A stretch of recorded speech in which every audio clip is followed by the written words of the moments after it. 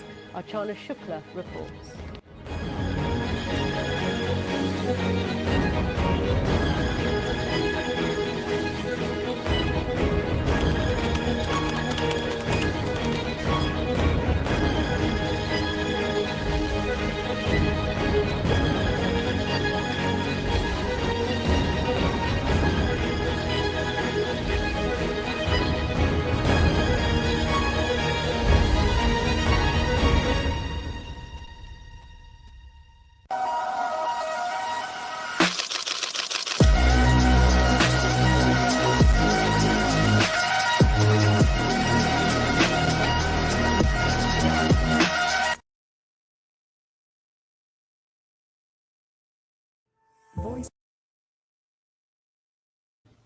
Thank you to all for watching the montage video. Ladies and gentlemen, now it's time for us to proceed to the main agenda of the day. I'm pleased to introduce our moderator who will be guiding us through the exciting talk and forum discussion ahead. Please join me in welcoming Muhammad Hasif bin Jasmi Apindi, who will now take over the session. Muhammad Hasif, the floor is all yours. Okay. Thank you, Siti Zulaika. Good morning, everyone. It's been a pleasure to be here, and I'm excited to guide you guys through today's session. For the lineups, for the speakers, siapa? Amir sikit. Alright. So right now, I would like to introduce our speakers panel.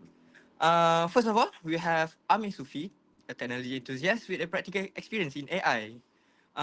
He also joined in a Dasathon made by MCMC and Huawei AI competition. He also worked in arenas in cloud solution development during his internship in Japan, and he has a very, you can say that he has a very sharp understanding in AI real application.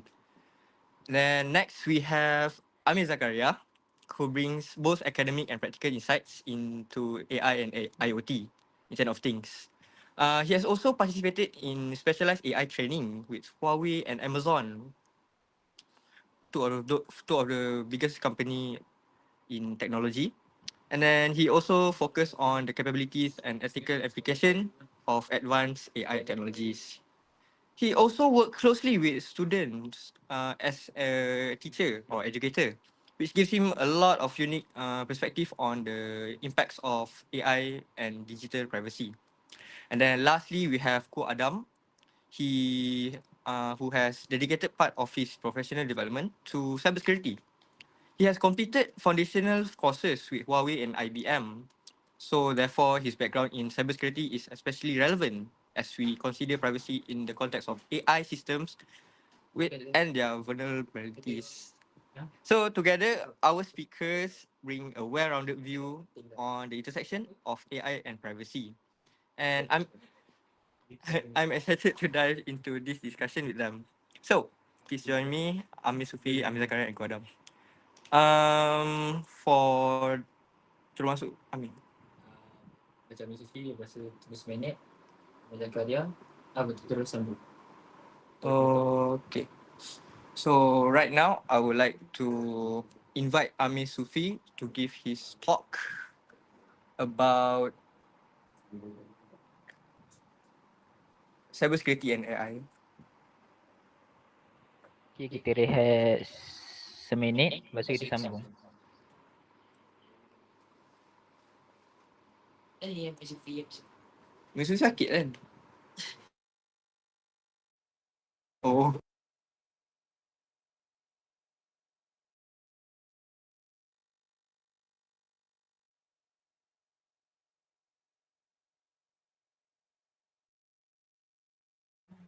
Thank you jadi function Nazhan.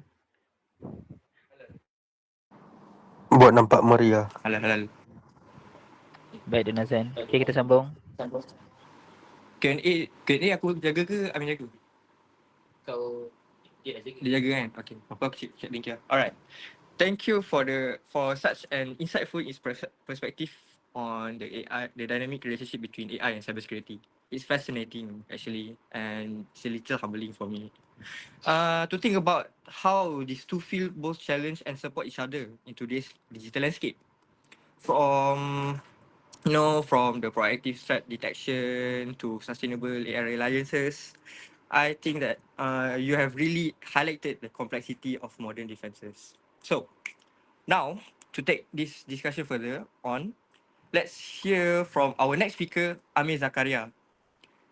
He is going to give a talk about autonomy, control, and moral responsibility in AI-driven systems. So, thank you once again, Amir Sufi, for the thoughtful, provoking start. Your turn, Amir. So aku present sendiri ya kan? Yep. Yeah.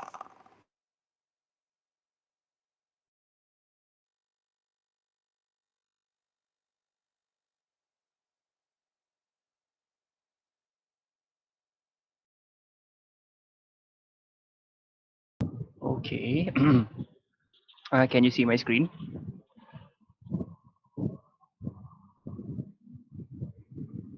Bisa. Bisa, okay. Thank you for the introduction, moderator, and thank you everyone for being here for my talk.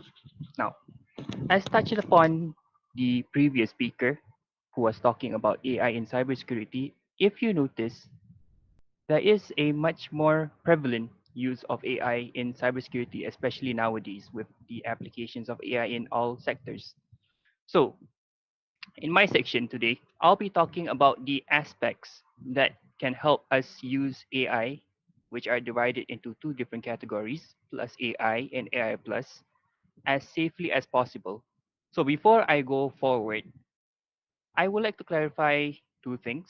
First, plus AI, which are basically AI enhanced systems, such as the ones mentioned by Amir Sufi previously.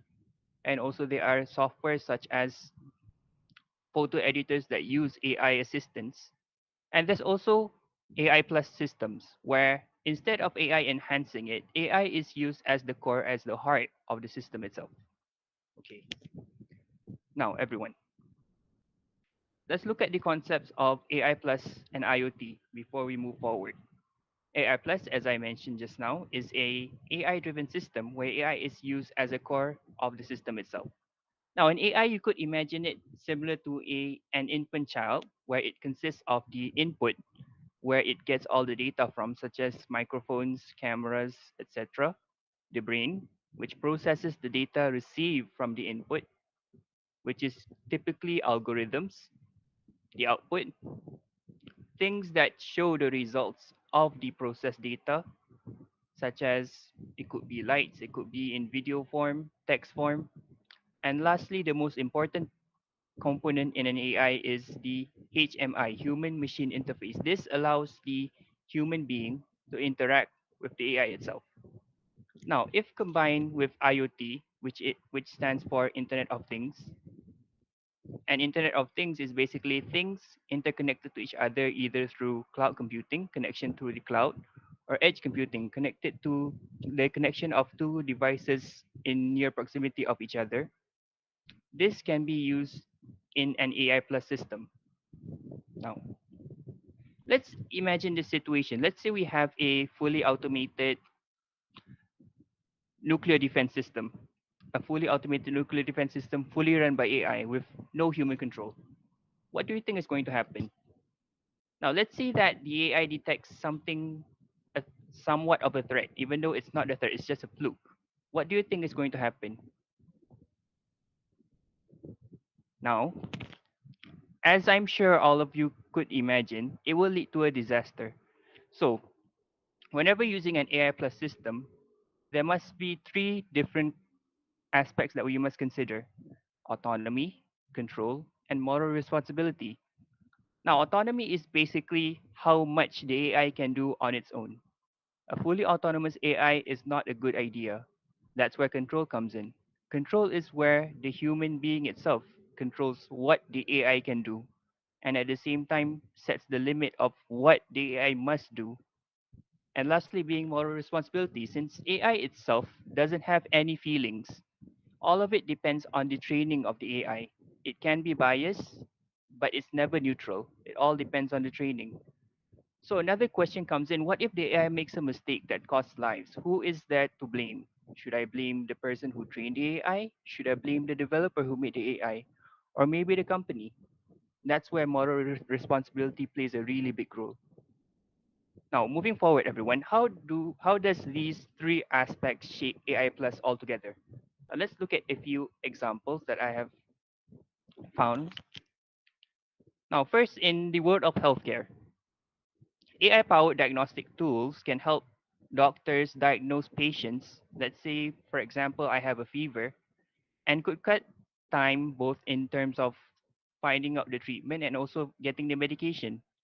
But the doctors must always remain in control and reviewing the AI's recommendations before final decisions are made.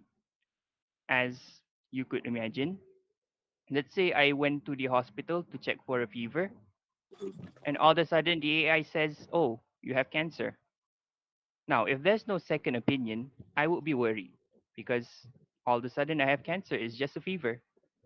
So that's why a second opinion is always important. This is due to, as I said just now, responsibility, the moral dilemma of who to blame or who will take responsibility if that case happens.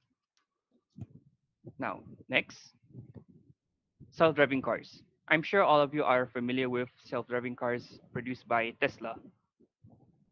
Now, imagine this situation. The AI of the car itself has been trained to reduce damage to the car itself. Now, let's say you're in the car and you're driving down the street. there are two paths. One path has a group of children crossing, and the other one leads to a wall. And the AI itself, since imagine this car being fully autonomous with no human control, has been trained to reduce the damage on the car whenever there's a collision. So this might lead to the AI running into the children and leading to more fatalities instead of just ruining the car. Now, this is where human control is important since humans have moral values. AI does not, as I mentioned. The training determines what the AI will be biased towards, but humans can make these decisions. If a human was in the same position, the human would decide he would rather crash into the wall instead of crash into a group of children. Next up, robotized manufacturing. So nowadays, you can see that there are many such examples of robotized manufacturing. The best one being car manufacturing. But let's say we put in AI-driven robots instead of just normal robots. Now, with minimal human input, adjusting their behavior based on real-time data, this could increase efficiency altogether. This could even prevent, as I mentioned here, predictive maintenance, prevent smaller problems becoming bigger problems. But what if every single time there's a small problem, the AI just shuts down everything? Again, this is where control is important. So, whenever the AI detects something, a human expert, an engineer, or a foreman must be notified so that the foreman can determine what course of action needs to be taken, whether the problem is immediate shutdown or is just another maintenance run. And this will help prevent the efficiency of using AI becoming lower instead of the AI keep on shutting down the factory every time when it detects even a small mistake or small maintenance issue inside of the machines. Now, the last point is basically the usage of AI plus systems in detecting fraudulent activities, as the previous speaker mentioned, in cybersecurity and also inside of financial decisions. So yes, even though AI can block transactions in milliseconds, what if those transactions are actually legit? There are cases where a website already has an expired certificate, and this could lead to a false positive because an expired certificate does not mean that the website itself is compromised. And this could lead to the customers or the transactions on the website itself being compromised. So this is where responsibility and automation must be used since, again, these are legit, but the human must determine whether it's safe or it's actually a threat. So to wrap things up, the key in using AI plus and plus AI safely is balance. Yes, a fully automatic system is nice, but we have to make sure that there is some modicum of control, human control, that is maintained to prevent the problems that I mentioned previously. What if there is a system fully automated and it leads to destruction due to maybe an error in the system or maybe a miscalculation? So instead of that happening, the system must always have a switch so that a human can control the AI itself. This is where the concept of human in the loop emerges, where systems involving both humans and AI collaborating with each other, ensuring that AI can not only operate efficiently, but humans also retain the ability to intervene when necessary. We must also ensure that the moral responsibility is well defined across AI-driven systems, like the previous example. If human lives are involved, someone must be responsible. We can't really just blame the AI for it. Who is going to be blamed? Developers, the businesses, and regulators? All of these must have a clear accountability, and all of them play a role in ensuring that AI systems can behave both responsibly and transparently. To conclude my talk, the key in effectively using AI plus technologies is the perfect balance of both AI and human control. Now, before we move forward to the question segment, I have a pop quiz. So first question, what kinds of components make up an AI?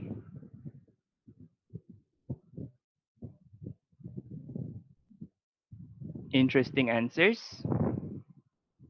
Okay, second question, give one example of an AI plus system.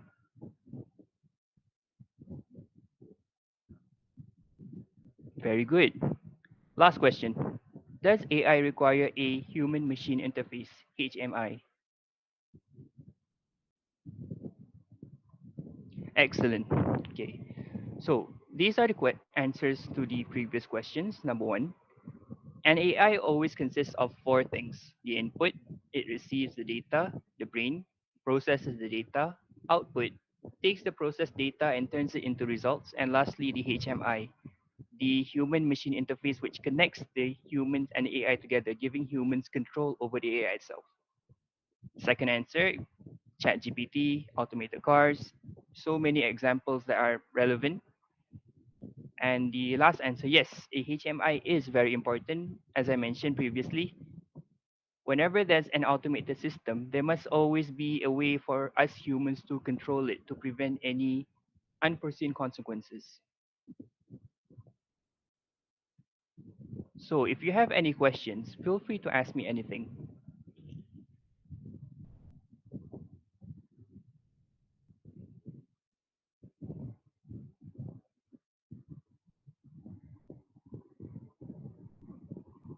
Okay, thank you for the interesting questions and thank you for your attention. That is all from me.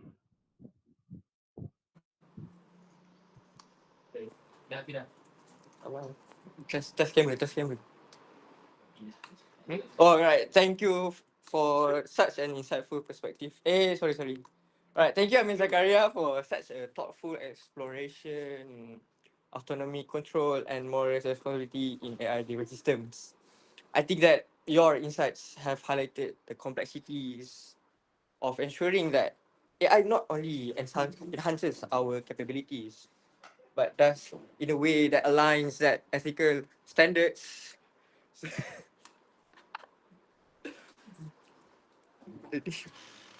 Dah hilang ah. Anyway, it is a reminder that as we advance in technology, I think that maintaining accountability and control is just as crucial as.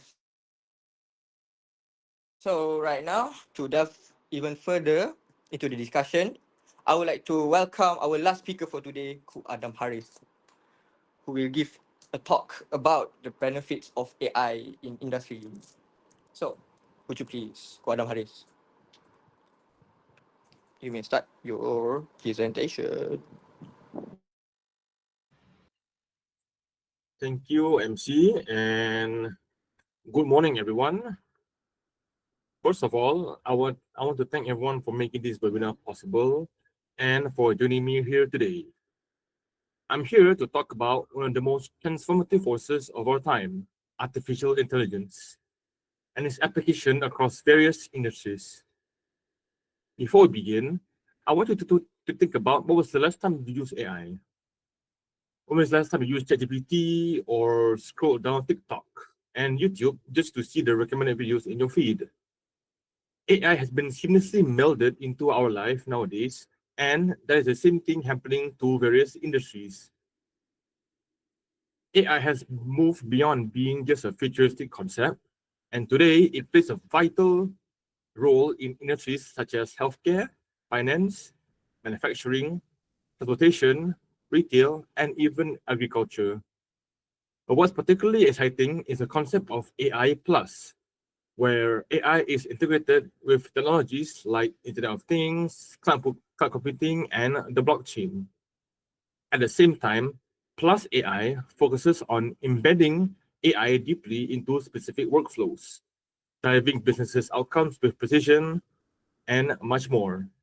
Let's explore how Plus AI and AI Plus are revolutionizing these industries with real-world applications. My first point is AI in healthcare. AI has already transformed diagnosis, drug discovery, and patient care. How, you may ask? Well, let's first explore how AI improves diagnostics. AI-powered tools like those from Google's DeepMind analyze X-rays and MRIs faster than radiologists, identifying anomalies with high accuracy. Hospitals also use AI chatbots to triage patients, giving doctors more time to focus on critical cases, replacing checkups for common cases such as the slight fever or cold. AI can also help us in predictive healthcare with AI plus Internet of Things. Many people nowadays already wear devices such as smartwatches. You might be wearing one right now. But did you know that AI can be implemented in them to monitor heart rate, oxygen levels, and physical activity? The AI can then use the data for early disease detection such as arrhythmia. Secondly, let's look at AI in manufacturing.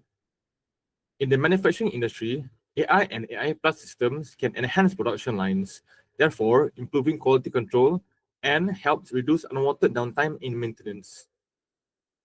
AI can help in predictive maintenance where sensors can be embedded in machines to monitor the condition in real time to enable predictive maintenance by predicting equipment failures, therefore reducing costly downtimes. AI can also help computer vision systems to identify defects in products on the assembly line faster than any human inspectors ever could. Companies like Siemens already integrated AI with robotics to streamline the production processes and to adapt to any changes in demand. But for me, the best use of AI in manufacturing is for supply chain authorization, where AI can forecast demand and help with managing inventory by optimizing and analyzing market trends, weather patterns, and production schedules. These applications illustrate the power of AI plus AI, embedding AI deeply into manufacturing processes to achieve zero defect production and higher efficiency. Next, let's look at how the finance sector uses AI to improve fraud detection, credit assessment, and customer service. First of all, AI can improve fraud detection by analyzing transaction patterns and detect suspicious and potential fraudulent activities and report them in real time. Using AI in fraud detection can also enhance security systems to protect digital wallets and online transactions by detecting any malicious activities or anomalies. AI can be also implemented into traditional credit scoring models that can allow banks to assess creditworthiness using non-traditional data, such as utility bills, transactions, and online behavior. The AI can also use the data to the portfolio manager to predict risky transactions and help investors make better, thoughtful decisions. AI has already been implemented into banks and companies right now, but the use of AI chatbots that handle general routine inquiries that improve customer satisfaction and reduce any operational costs. With AI deeply embedded into the financial workflows, companies can benefit from faster decision making, higher security, and better customer experiences. The next point we will discuss is how AI plays a role in transforming transportation and building an evolving smarter city. I'm sure you've all already heard of the companies like Tesla and Waymo that are already relying on AI to develop their self-driving cars that use real-time data from cameras, radars, lidar sensors, and even space satellites. Drivers can be put to ease thanks to the AI-enhanced safety features of the vehicles, as it can predict traffic patterns and avoid real-time accidents that might occur on the road. Another way the AI can help with traffic is by predicting traffic flow and adjusting the signal timings that can help cities reduce congestions and reduce carbon emissions. The AI can also be embedded in public transportation. The predictive algorithm helps to optimize bus and train schedules, therefore ensuring smooth operations even during busy and peak hours. Ride-hailing services such as Grab can also benefit from the AI algorithm to match the demand and supply efficiently.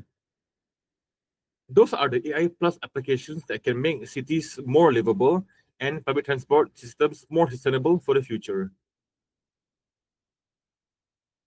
Equally as important, let's look how AI in retail is redefining customer experiences and optimizing supply chains. As you have made known, the AI is ever prevalent in personalized recommendations that analyze customer behavior patterns to provide personalized recommendations to any users to improve conversation rates. Widely known platforms such as Amazon and most importantly Shopee use AI to predict demand and to ensure timely restocking of goods and services such as products to ensure a smooth experience to customers and users alike. Like the one mentioned in finance, chatbots are also relevant in e-commerce because they create a seamless shopping experience by assisting customers by finding products and resolving any queries in real time. Retailers can also use AI and Internet of Things enabled warehouses to monitor their stock levels and automate the restocking process. As you can see from the benefits with AI, enhancing the retail workflows, businesses can offer better customer experiences and reduce any additional operator costs. Finally, AI can be implemented in agriculture to increase crop yields and significantly reduce the environmental impact on our beloved Earth. One of the ways that AI improves is by using precision agriculture, where it analyzes satellite images, weather data, and soil conditions to provide tailored recommendations for irrigation and fertilization of soil. There is already an application of this where drones that are equipped with AI cameras are made to detect the crop diseases early to enable quick and timely interventions. The supply chain of the agriculture can also benefit from AI that forecasts market demand and optimize crop distribution, therefore minimizing any waste and maximizing profits. AI Plus in agriculture ensures sustainable farming practices that can demand the growing global food demand. Before we can conclude this discussion, we need to first clarify the challenges and future trends of using AI. While AI has many benefits, there are a few key challenges that need to be overcome, such as security and privacy concerns, as well as transparency and governance.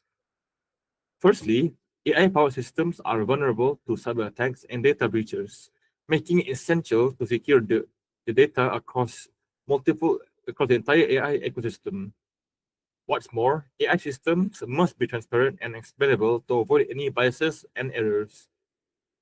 Regulatory frameworks such as the European Union's AI Act are already being introduced to ensure responsible AI use and to punish any malicious actors abusing it.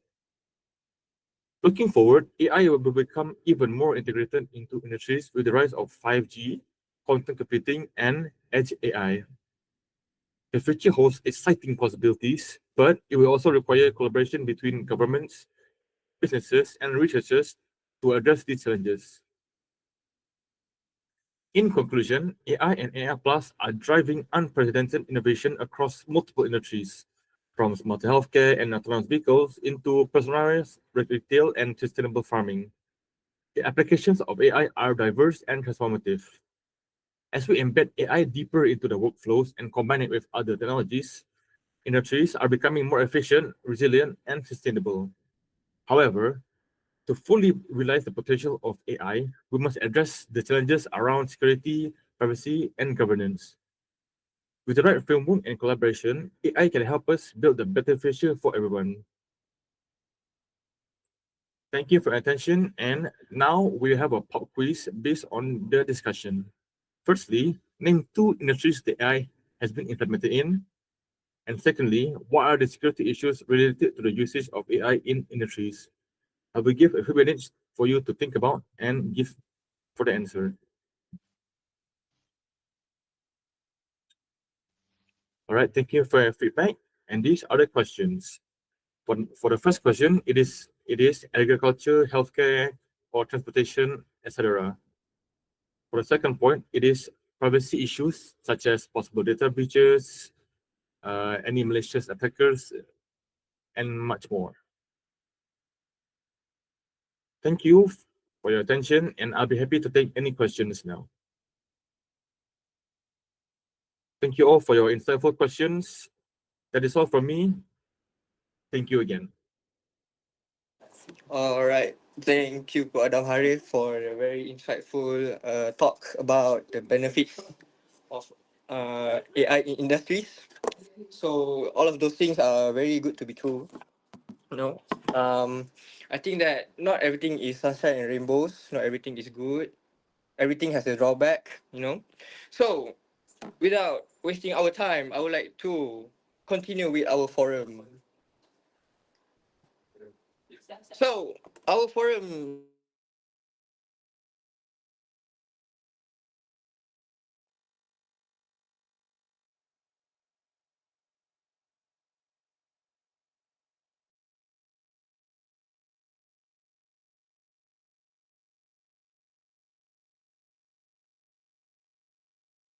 Sound.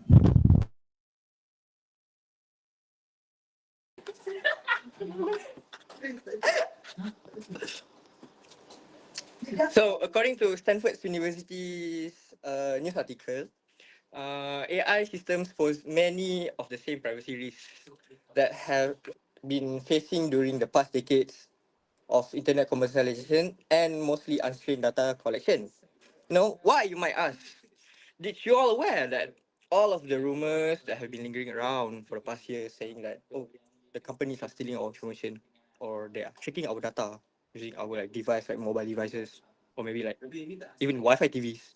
Or lastly, or like the most common one is they are listening to us. So, well, lo and behold, because those rumors are true.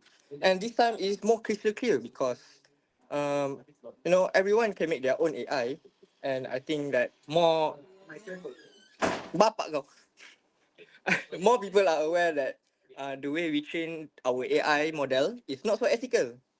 When we train our AI models, especially for tasks like facial recognition, we need a large amount of data to make them accurate and reliable. While consented data is an ideal source, like Kaggle, we often find ourselves limited in how much we have to use. So, where do we turn next? The answer is public spaces. Public spaces such like Instagram, Facebook, and Twitter. These platforms are full of publicly accessible images and information, which can be used to improve our AI models. However, even though this data is publicly available, people who post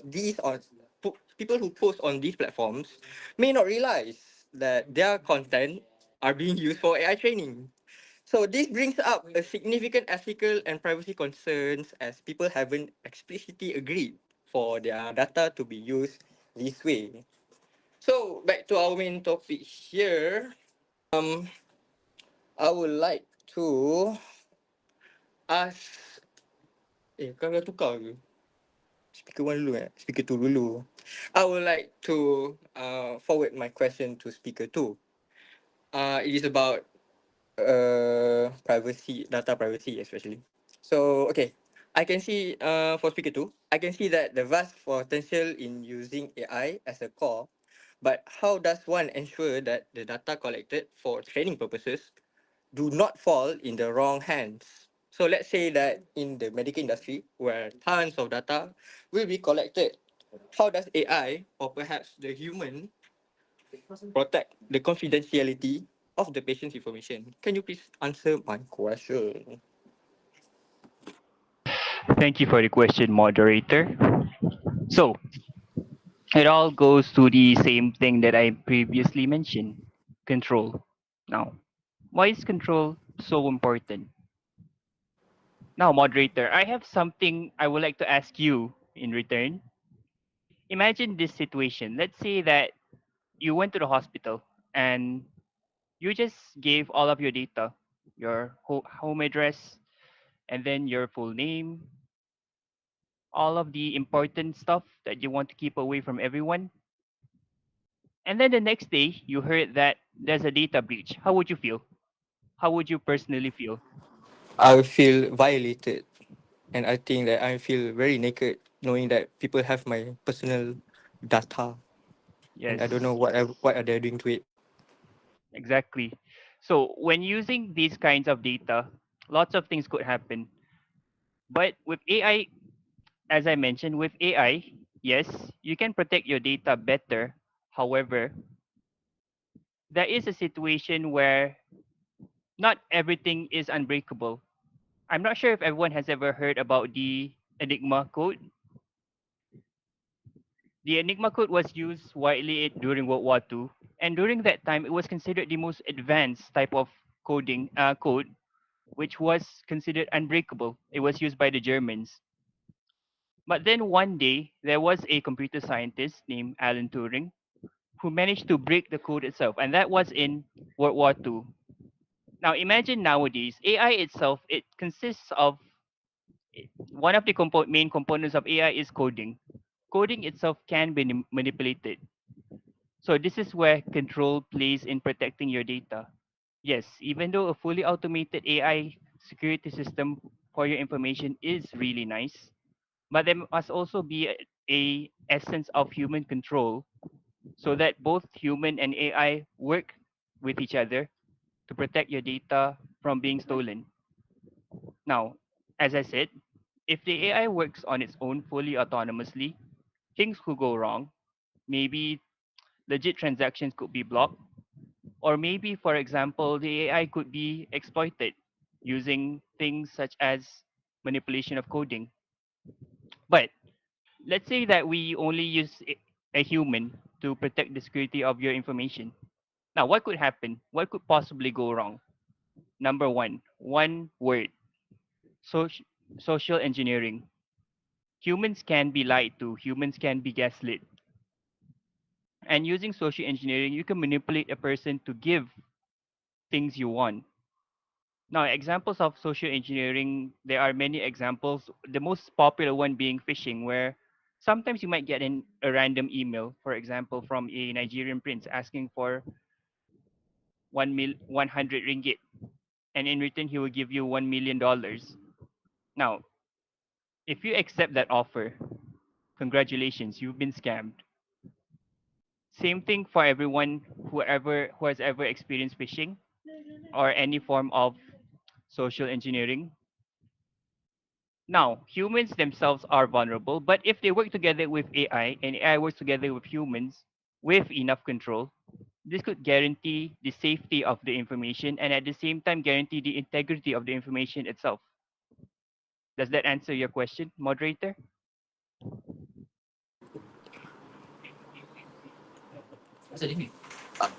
Thank you, Amir Zakaria. That was a wonderful answer to my question, I must say. Okay.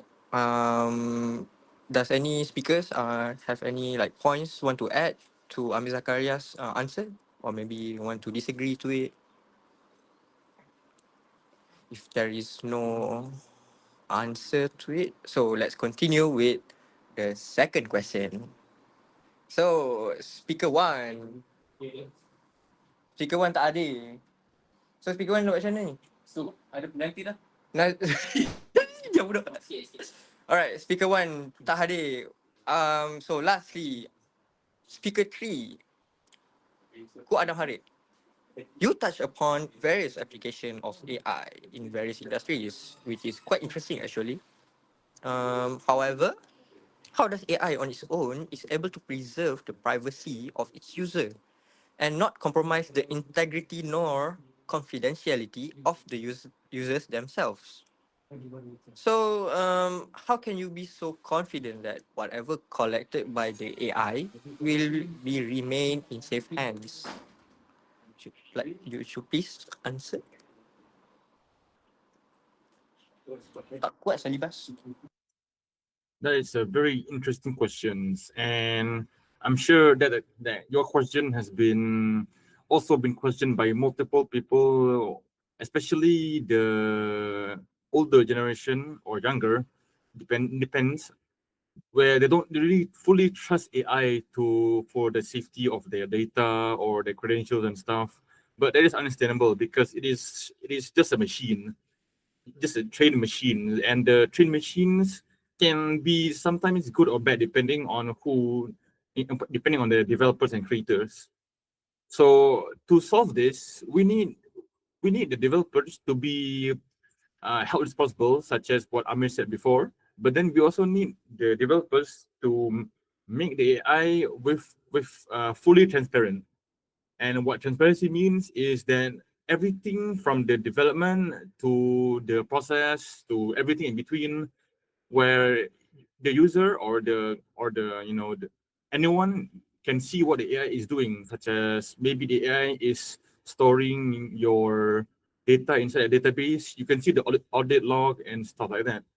So it is up to the developers to implement all these transparency features so that the general users can feel safe about their data, and maybe maybe maybe in the future we can be more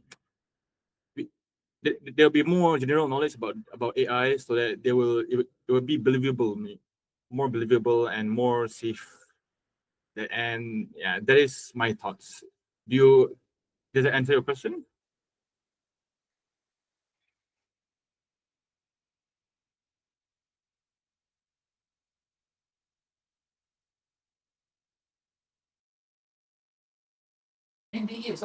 Um, any more someone want to add to it? Yes, actually, I would like to add on Adam's points, if I Okay, may. you may continue. Okay, thank you. So, basically, to add on Ko Adam's points just now about transparency, yes, it is very, very important that an AI's production must always be transparent. People must always know where the AI is coming from, what is the exact purpose of the AI, what is the AI's intentions with the data. Now, let's say we're in a situation where there's a new AI, something similar to ChatGPT. Now, moderator, I'm sure you are familiar with ChatGPT, and I'm really sure you use it often, correct? Kinda. Kinda. Don't worry, me too. So imagine this situation. Let's say there's a new and improved version of ChatGPT. For example, maybe ChatPT, for example. But we don't know what's the main purpose of it. We have no idea where the data is coming from. We have no clue of anything about it. We just know that it exists and it functions. Would you feel safe if you use that instead of ChatGPT?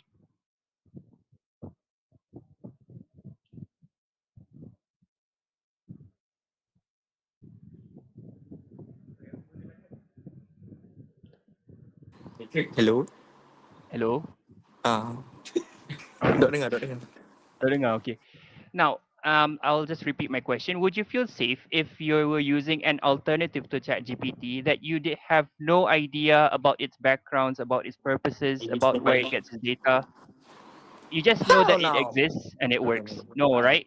Yeah, I know. I don't feel safe at all. Nuh-uh, And nuh-uh. I'm sure that everyone else here shares the same opinion. Now, that's why transparency here is important. It's not to really know about the process. I'm sure not all of us really understand the true flow of creating an AI, especially AI in bigger scales such as ChatGPT or, as I mentioned in my speech, Tesla, automotive vehicles, and such.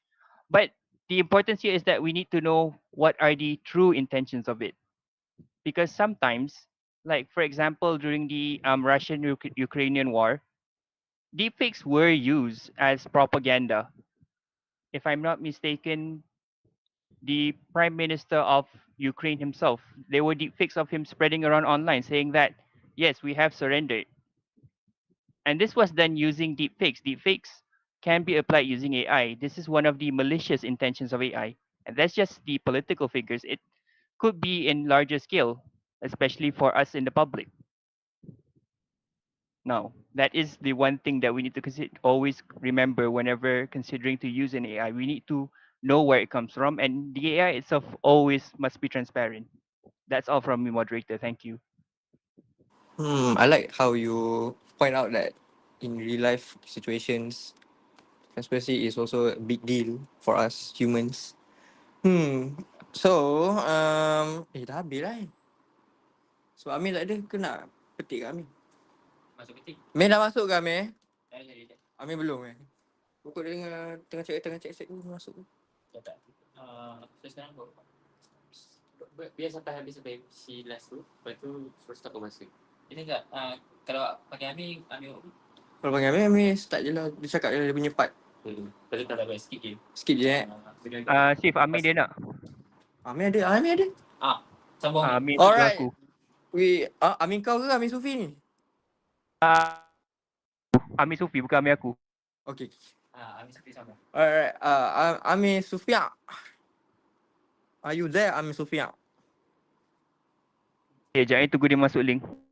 Oh. Dia kena ada. It's okay. Boleh tak apa. Dia ada. Hero Saring Tamil.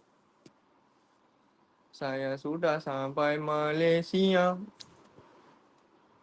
Boleh mute orang Malaysia? Ya, boleh mute. Cuba try.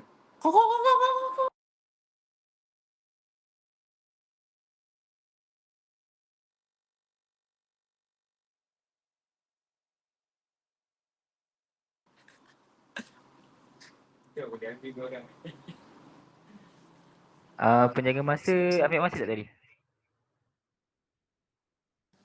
Ambil. Alright.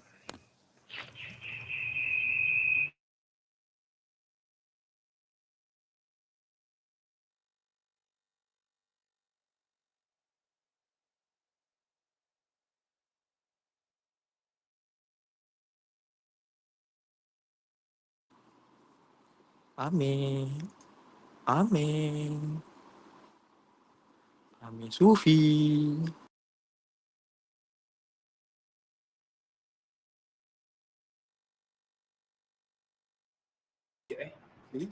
Amir. Hello, Assalamualaikum. Alright. Salam. Siap lah. Tak payah. Okay. Siap. Nak aku jaga forum Boleh. Kau Silakan. jadi yang soalan hari tu yang aku tanya kau tu. Alright. Okay. So Amir Sufi, welcome. So I would like to ask you, based on your talk just now, in terms of cybersecurity, of course there will be lots of data will be delivered and received during those transactions, right? Right. But how does the usage of AI guarantee that these data transfers are fully safe? What kinds of countermeasures are deployed against such attack, such as man in the middle? So, Thank you for that question, moderator Hasif. Just me. So I understand your question, but I'm sure that the people in this talk, maybe they don't know what's a man in the middle attack. So maybe we should go over and try to explain, try to understand what is a man in the middle attack. So just like the name itself, it's basically an actor. In this case, the perpetrator is listening on one kind of transaction. Maybe you are talking to someone. Imagine there's two people. You are a sender, and then there's a receiver. You send out a message to the receiver.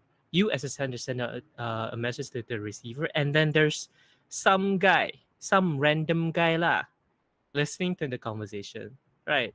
So one of the way of we think about it is just someone that hijack or someone that listening on that transaction. It's eavesdropping in another word, but using the Malay slang, we call it skodeng. I'm not so sure if Indonesian have the same kind of word being used, but in Malaysia we use skodeng. But to answer the question if AI can be used to fight against this kind of attack, well, AI itself does not really provide any kind of system, but it does give us an insight to what kind of things that we can monitor, and we can use it with the pre-existing system. So with AI, of course, we use with data, right? So since we're working with data, and if we don't know how to make data, we'll make it ourselves. And one of the way that we can create it, right, is that human itself gives out some kind of data. So maybe let's just say that we create an algorithm that can recognize a user pattern, maybe such as the typing speed, the mouse movement, the device location. And if we already have the data between two people over a period of time, and suddenly there's some kind of changes, right? Some kind of irregular behavior, it might indicate some kind of compromise session, right? And if we know this kind of irregularities happening in the system, we can notify the system or automate it to cancel the transaction, or maybe we hold it, or we cut any kind of unauthorized listening, right? And of course, this AI model that train on network behavior can also monitor on real-time traffic, and we can detect unusual pattern lah, that could indicate an attack. We use some kind of machine learning algorithm to look for some kind of irregularities in terms of maybe the connection of it, the connection of the transaction itself, maybe the metadata of the connection itself, maybe the IP addresses, maybe there's a unexpected latency during the transaction, or maybe there's some kind of unusual traffic pattern. All of this is typical indicators for man in the middle attack them.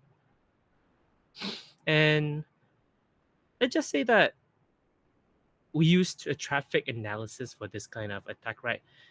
So we can check the traffic flow and flagging any kind of potential interception attempt, or we can use a pattern recognition model where we use maybe we have some kind of problem with the same some kind of repeating problem. Maybe this past uh, decades, maybe a few years back, maybe they attack us, and we can use that attack data to identify the possible attack vector in real time lah. Um, since we know that this attack vector can be what you call it, can trigger our model, we can stop the attacker to get the sensitive information from being accessed. Um, And I do think there's a way that we can use AI in terms of maybe encryption. Maybe you can use a dynamic key exchanges where maybe you can use an AI or some kind of intelligence model that can facilitate a frequent changes in encryption keys based on the contextual data itself, making it very difficult for men in the middle attacker to keep up. But I do want to add that while AI itself enhances the cybersecurity defenses, um, the attacker also constantly develop new method. So the defenses must continuously updated lah. Furthermore, the adversarial AI poses a challenges where attackers uses AI to outsmart defensive AI model. So AI model itself is not an unbreakable shield. Like there's is like we getting smarter, the attacker is also getting smarter. So it does necessitate us to do a continual upgrades and vigilant monitoring lah. Does that answer your question? I think that suffices my question thoroughly. Thank you, Amir Sufi, for the very, very insightful answer. Thank you so Um, much. anyways, Amir Sufi, would you like to present your talk? Oh, right now, Yes. can you wait me for a few minutes? Let me Oh, set up because we want the site. to keep track of our time right now. Yeah, of course, of course. Just give me a few minutes. All right. 谢谢，谢谢mo。Penjaga masa nanti ambil masa Amir Sufi. Okay, boleh.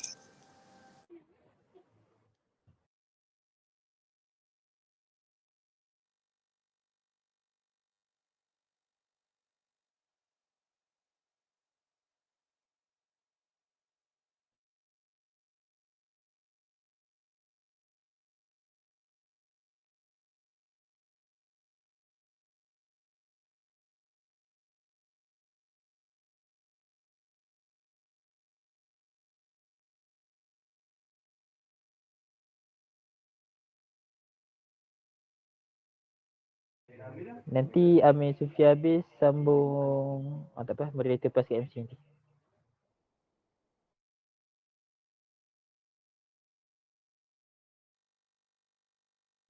Sorry, I want to ask the audience, can you guys see the slide that the one I'm sharing Bisa, bisa. Bisa Pak. Pak gas aja Pak.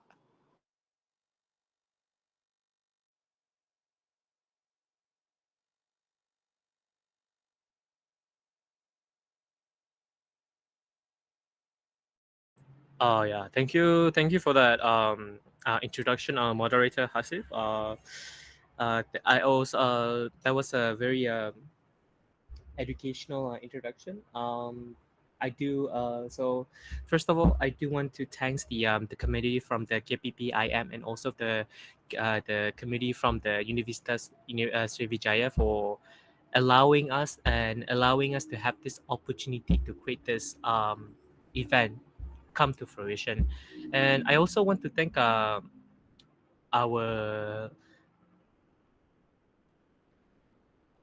tengah Zan.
Raya, can continue dah habis azan ya kan, dah habis.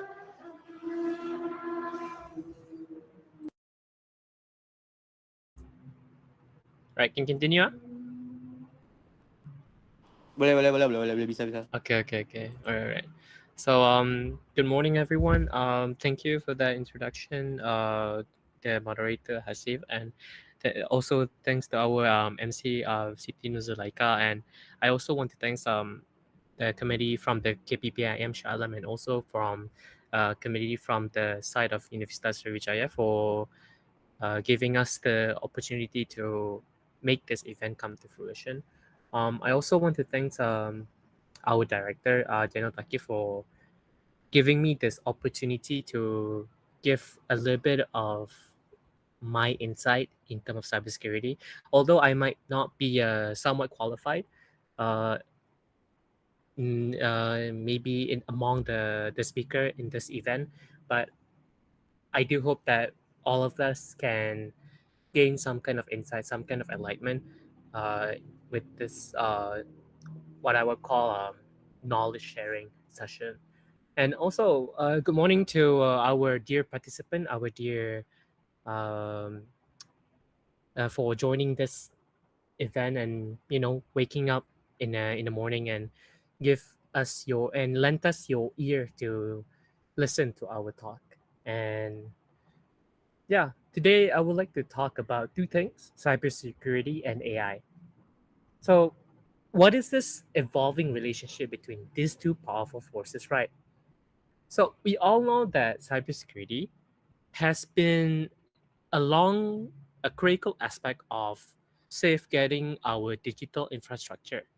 But with the rapid investment in technology, especially in AI, there is a now an increasing reliances on machine learning and also automation to protect against threats that have grown both in complexity and in volume. So, how does exactly AI fit in AI fit in into like cybersecurity landscape, right? And more importantly, how does it enhance the traditional system that are currently in place? Well, well, just the other day, right? My friend asked me about how to create a robust system in terms of some kind of transactional. So it we as a developer already trying to create a robust system that cannot be targeted and cannot be exploited by any kind of outside actor. But I do think AI itself can be used to somewhat solve this kind of problem, right? Well, let's start by looking at how AI can be used in cybersecurity. Well, AI and machine learning algorithms are particularly good at identifying anomalies within a vast data set. A skill that is crucial when come to identifying a zero-day attacks, which are previously unknown vulnerabilities.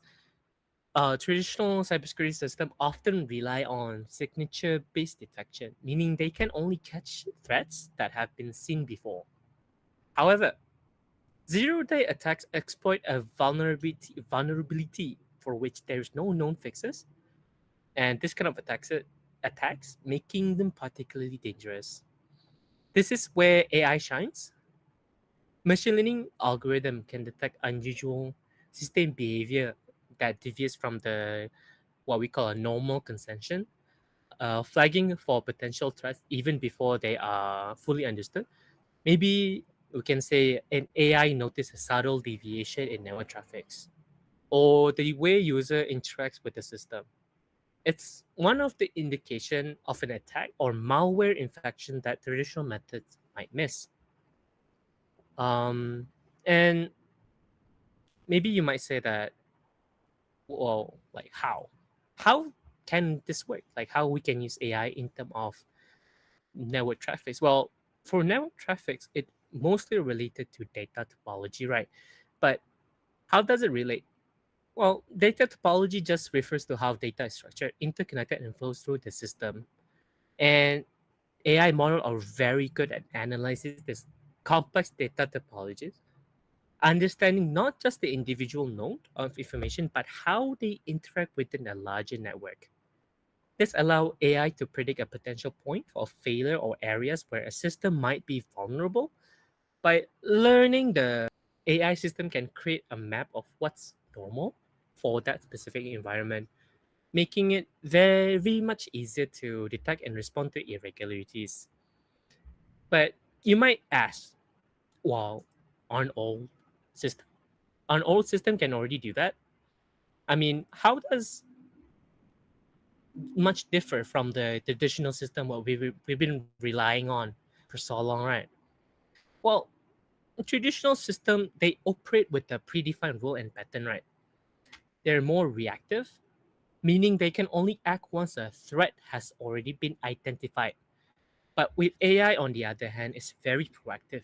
It learns from experiences, continuously updating its understanding of threats and adapts in real time. This makes AI much more dynamic, providing a level of flexibility and foresight that a traditional system simply cannot match.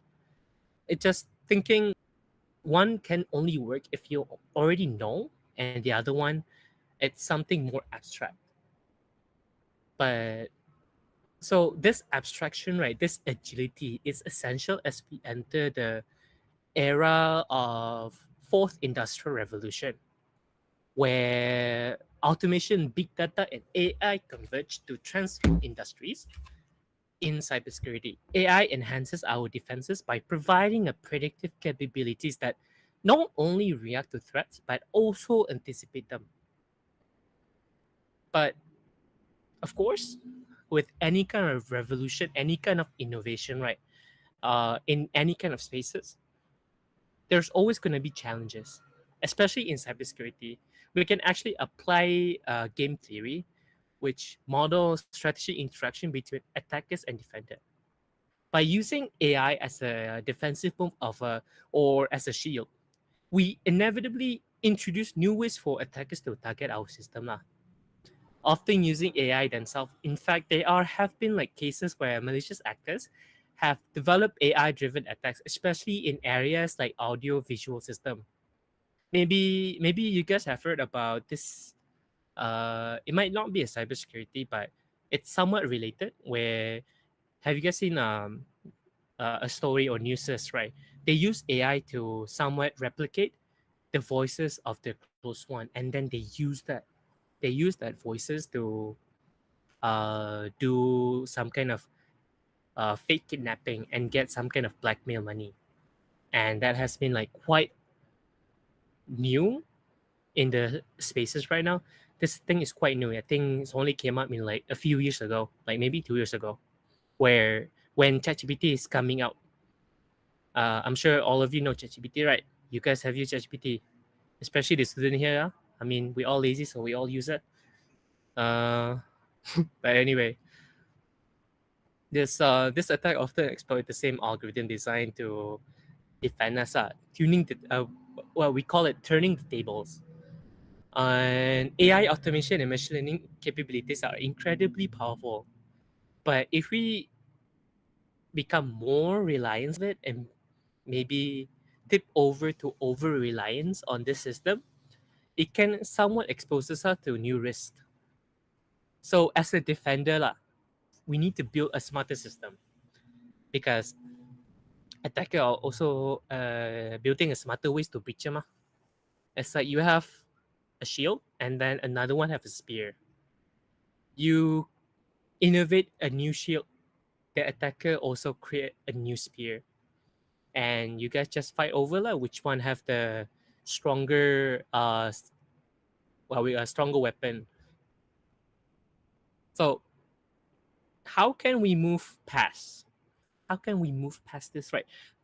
Can we move forward with AI and security without falling into trap of over reliances? Sustainable AI reliances begins with recognizing its weaknesses. Like AI and machine learning system, while effective, they're very notoriously difficult to analyze post accident. Like if an AI-driven defense system fail, right, determining what's wrong can be much more complex compared to a traditional system, because well, nobody really knows how how to target each node in the neural network.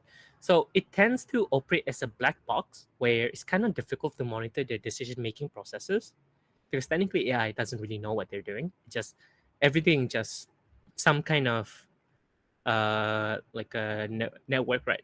It's always like a math-based system.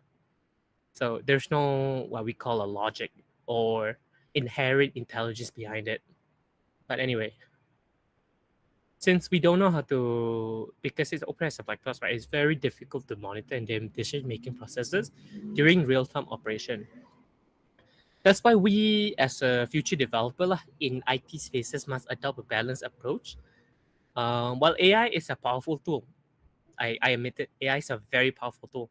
It should be a part of broader multi-layered defense strategy that also includes a human oversight, a rigorous testing, and constant updates, so we can identify key vulnerabilities in AI system and ensures that we have a fallback plan when thing goes wrong. So in conclusion, right?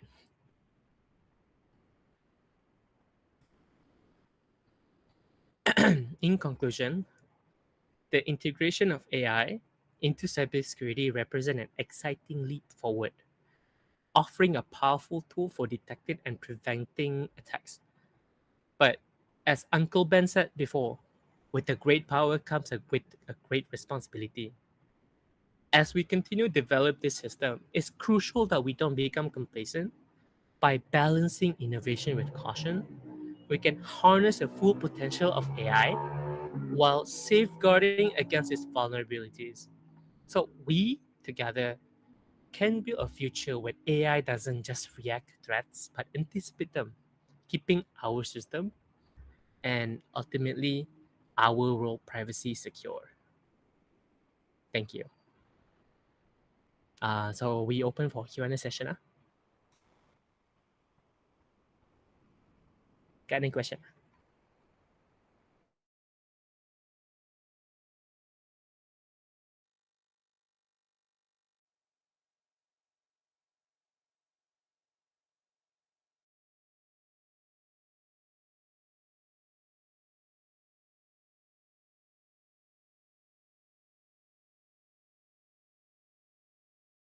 Tak ada tu.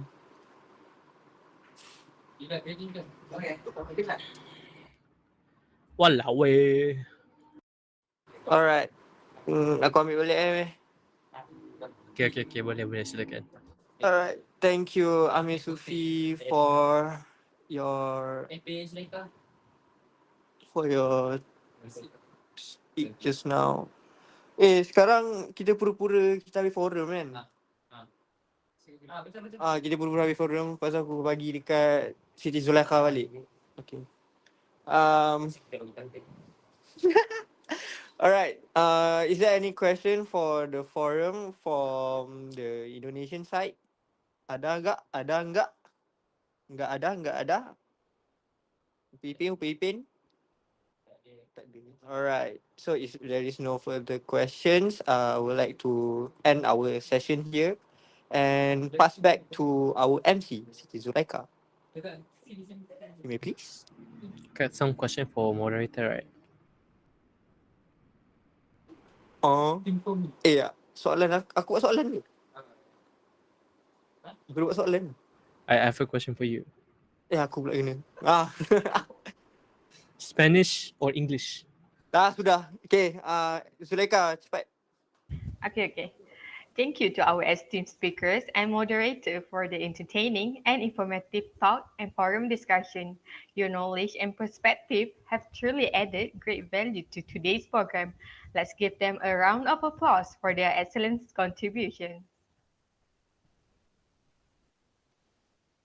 Ladies and gentlemen, as we approach the conclusion of today's program, it is my honor to introduce our Professor Professional Technologist, Dr. Wan Abdul Rahim Wan Muhammad Isa, Dean of Academic and International, for the closing remarks. Throughout the day, we have engaged in insightful discussion, gained valuable perspective, and expanded our understanding of the critical topics presented. None of this would have been possible without the incredible collaboration of our speakers, participants, and committee. Now, to formally conclude this remarkable program, please join me in welcoming the Dean of Academic and International to give the closing speech.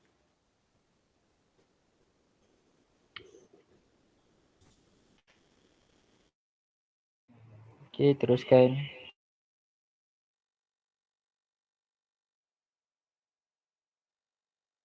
Throughout today's program. Alhamdulillah, I believe today's program has enriched our knowledge and opened our minds. Before we conclude, I invite all participants to join us for a group photo session. Those joining us virtually via Google Meet are kindly requested to turn on your cameras for the photo session. We'll give them a moment to get ready. Okay, waktu ni yang TTK yang tukar screenshot ada dia?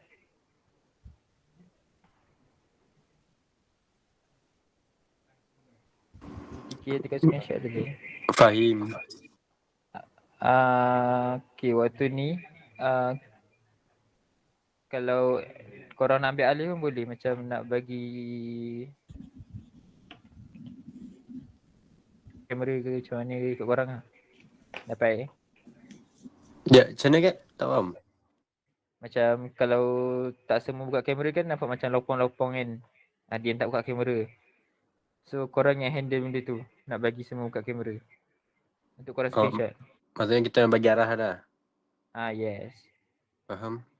Kita orang start bagi arahan lepas MC cakap nak sesi bergambar kan? Faham. MC, sepatutnya MC cakap apa tadi? Before we conclude, I invite all participants to join us for a group photo session. those joining us virtually via Google Meet are kindly requested to turn on your cameras for the photo session. Tu je lah kan?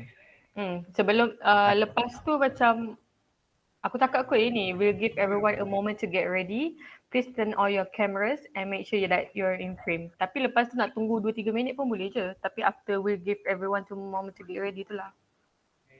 Lepas dia MC cakap tu, TTK akan ambil alih untuk screenshot tu. Okay, baik. So yang ni, part ni aku kena cakap ke? Yang first photo will be formal one, second, third tu. Esok korang bincang antara MC dengan TTK siapa yang nak ambil. Okay. Alright, Cap. Siap. Sambung yang dekat yang closing macam ni. Sambung lepas After ambil gambar tu. tak gambar? Agak gambar nak agak ke? Yang the first photo ni. Tak gambar nak ke? Maksudnya? Tak. Kan dalam skrip sepatutnya aku ada the first photo will be a formal one tu kan. Nak sambung Boleh daripada je. situ tu nak thank you. Sambung sampai habis tak gambar? Habis lah Baru thank you ni feedback? Yelah, tak. Maksudnya kita tengah tak gambar sekarang. Okay. Sambung sampai dah habis tak gambar? Okay, thank you tu lah. Yang first photo Thank semua you. tu dah habis thank you. Thank you all for your cooperation and those wonderful smiles. We would like to express our deepest appreciation and gratitude to the esteemed speakers for their willingness to join us for this morning webinar session. We hope that all the insights and information shared regarding AI and its impact on industries can be applied in our respective fields. Attention to all participants. The QR code feedback form is now displayed on the screen. Kindly scan and complete the feedback for today's program. With that, I, Siti Zulaika binti Muhammad Faizul Nizam, on behalf of the committee, humbly apologize for any shortcomings or mistakes made throughout this program. Indeed, all good comes from Allah Subhanahu wa Ta'ala, and any shortcomings are from our own self. In closing, wabillahi taufiq wal hidayah. Wassalamualaikum warahmatullahi wabarakatuh. Bye. Bye.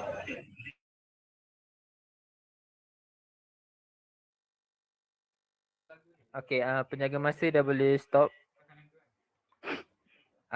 Nanti hantar dekat grup senarai masa-masa yang diambil nanti. Boleh penjaga masa? Boleh. Tapi tadi kan macam kurang ada trouble sikit kan. Tak apa, bagi je. Nanti aku adjust. Okay.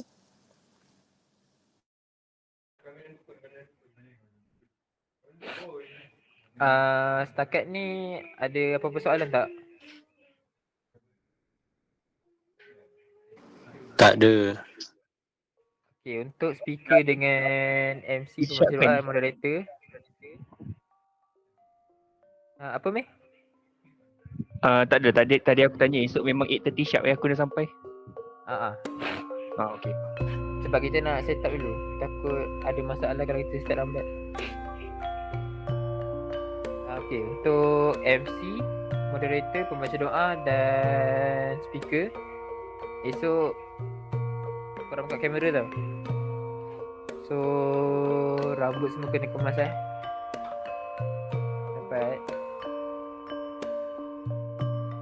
Dapat. Nak tanya, esok kena bawa laptop sendiri? Kena lah kan? Kena. Okay.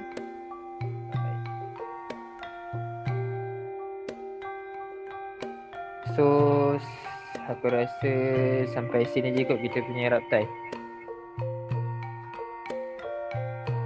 So thank you mana yang join. So esok 8.30 semua dah ada. So esok yang tak terbabit tu, kalau korang tak bawa laptop pun tak apa, just untuk join meet je. Baik, cakap. Yang fotografer tu cas telefon terus. Pastikan bateri cukup. Dapat fotografer. Baik, cakap. Kalau pinjam phone kau boleh ke kata ke? Phone aku tak power tu. Kau kena pinjam phone kereta multimedia. Baik tak Cap? Okay. Terima kasih.